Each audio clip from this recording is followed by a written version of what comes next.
Hello, Taurus, and welcome to your August 2025 reading. So, this month, of course, it's the, Leo's gate, it's Leo season, and this is asking us to be in our heart space, to be in our alignment of who we are, but from that heart space. So not from our emotions or our mind, but this beautiful center.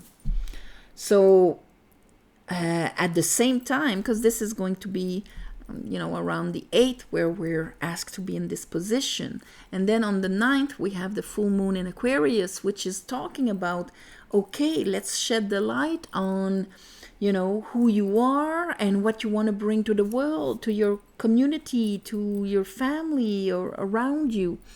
The uniqueness of the seed of who you are, what does it have to bring to others? So these two aspects will probably, of course it's going to help to, yes, this is who I am, this is what I love, this is my purpose, it's a great time for that. And then at the end of the month, around the 23rd, we have the new moon in Virgo, which is going to be all about, okay, I have my concept, I have my passion. How do I ground it? How do I bring this into my daily life? How do I embody this and make it happen? So this is pretty much the month of August. So now let's look at, for my beautiful Tauruses, what energetically is going to happen for you this month, or what you need to be aware. All right. I call upon the divine. I call upon the light. I call upon the Holy Spirit. I call upon my guides. Help me give Tauruses a reading to help them to be on their best path, for their blooming, for their healing, and all that comes with that. What do they need to be aware of?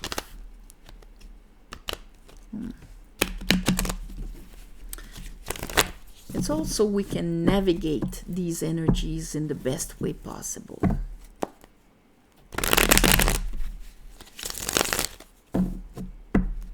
If you know what's going on energetically, you can make the decisions accordingly. You can better navigate, like I was saying, not going blindly in it. So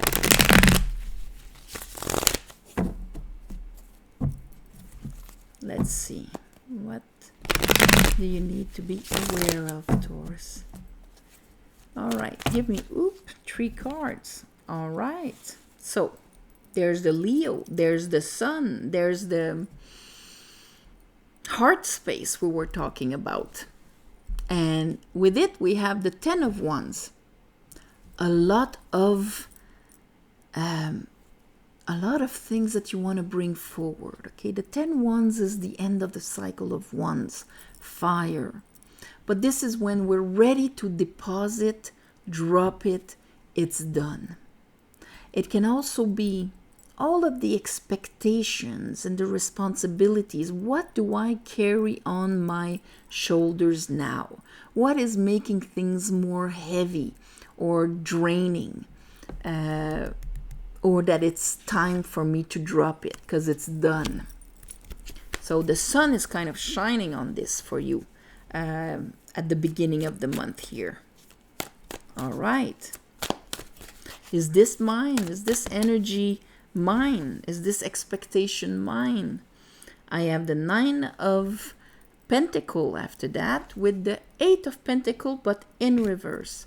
So of course, when we are carrying 10 Wands, it's very hard to be lightly investing ourselves, growing naturally and all of that, because we're crawling under pressure. So maybe there's something here about it. Crawling under pressure. But what kind of pressure? It can be like yes, expectations of others, expectations from ourselves. Because here we have the Nine of Pentacles with it. That tells me, well, this is a very independent mind, a very independent Taurus that made herself by herself. The Eight of Pentacles is all about growing, but it's from that unconscious solar plexus. In the Tree of Life, it would be from HUD here. So it's all that principle that the moment that I am grounded, red pants, focused on something, that I'm using my willpower hammer and my mind chisel, I'm gonna grow exponentially, naturally. When it's like this, there's something hindering it. So even though you made yourself, you're very independent and all of that, what is preventing the natural, easily growing aspect? Is it because I'm carrying a lot of stuff on my shoulders? Let's see.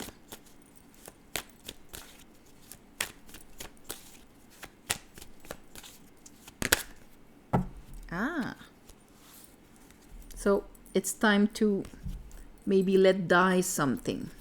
I have a pack here, but death. There's a transformation for you, Taurus. And here, the pack open between the Fool and the Emperor in reverse.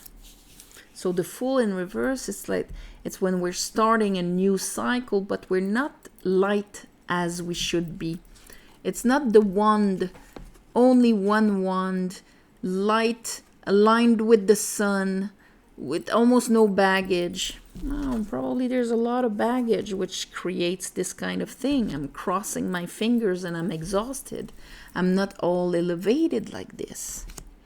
And the Emperor in reverse, well, this is when it comes to being in action, when it comes to, that's the masculine side. When it comes to being in action, maybe he's working with way too much pressure on himself or or from others and taking it. Something is preventing him from just being able to invest and ground himself. We're going to have some clarification. But anyway, at the end of the month, you're clearing all of this. All right. Let's clarify this for Taurus. All right.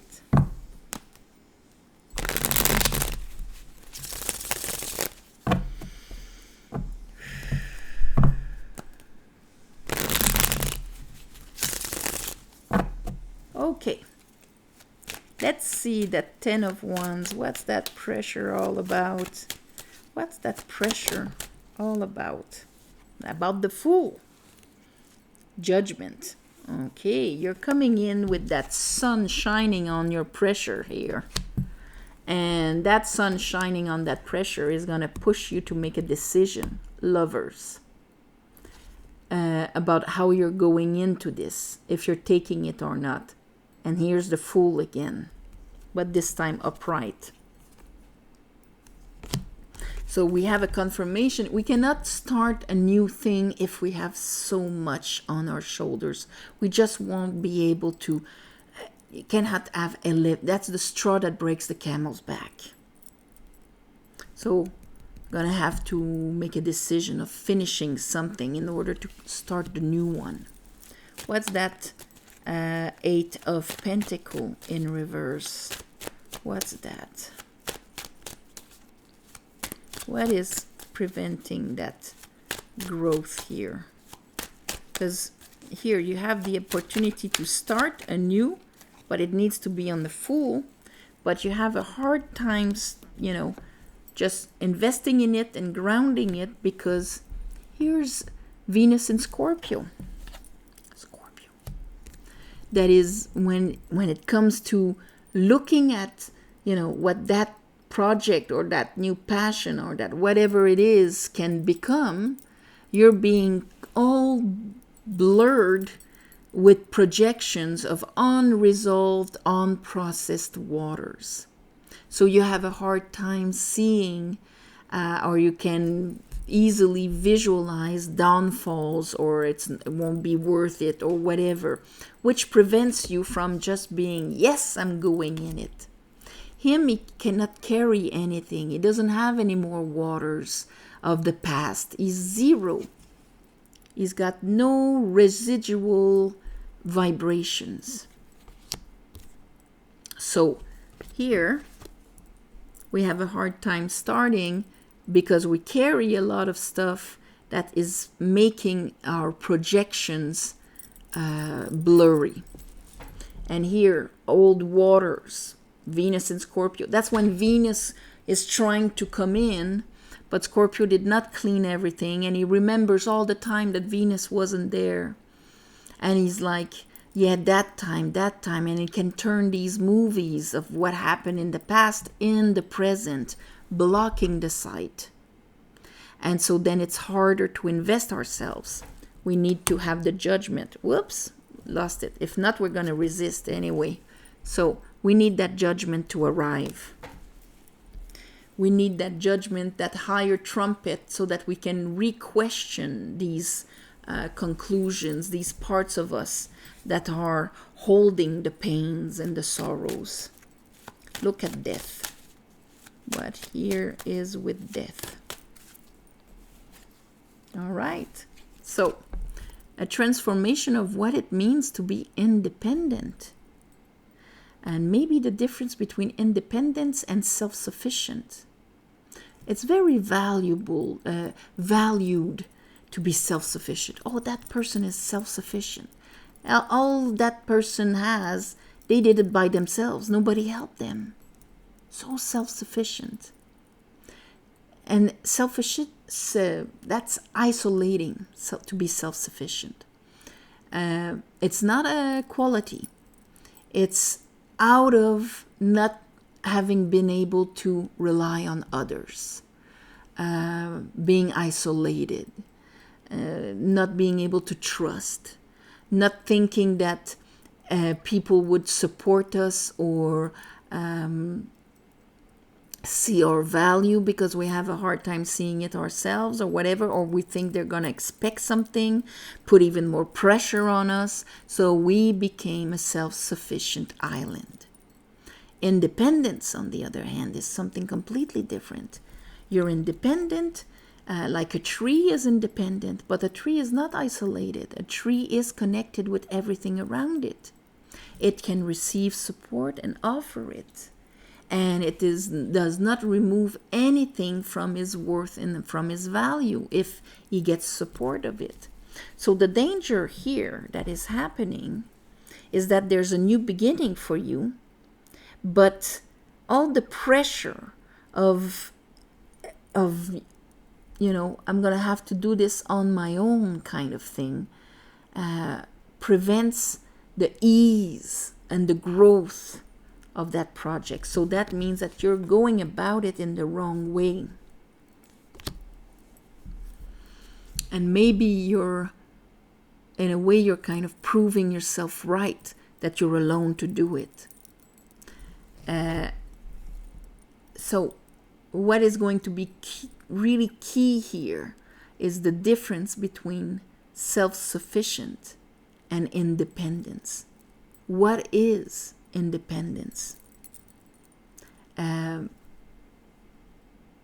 don't need the other to survive when I'm independent, but I can happily exchange with the others. But when I'm self-sufficient, I cannot trust the others, and I have to rely only on me. One is isolated, the other one is part of a community. So I think this is going to be the, let's say, the concept. I'm going to call this the concept of independence, because I think it's going to be a key transformation for you, Taurus, for the month of August. So it's going to make you go about what you want to bring forward and your passions and this new cycle in a completely different way. The concept of independence. So on this, my beautiful Tauruses, thank you for watching, sharing, commenting, and all of that. If you want a private reading, you go on mysticwitchtarot.com. And on there, you'll have access to the tarot course, the tarot book, the tarot, all of this that I created for you. All sorts of different readings also. So also thank you for the ones of you who gave donations. So on the new moon and the full moon, I ask the divine to give you back in the shape that is the most beneficial for you. And on this, all my love and light, and I'll see you next month. All right? Bye-bye.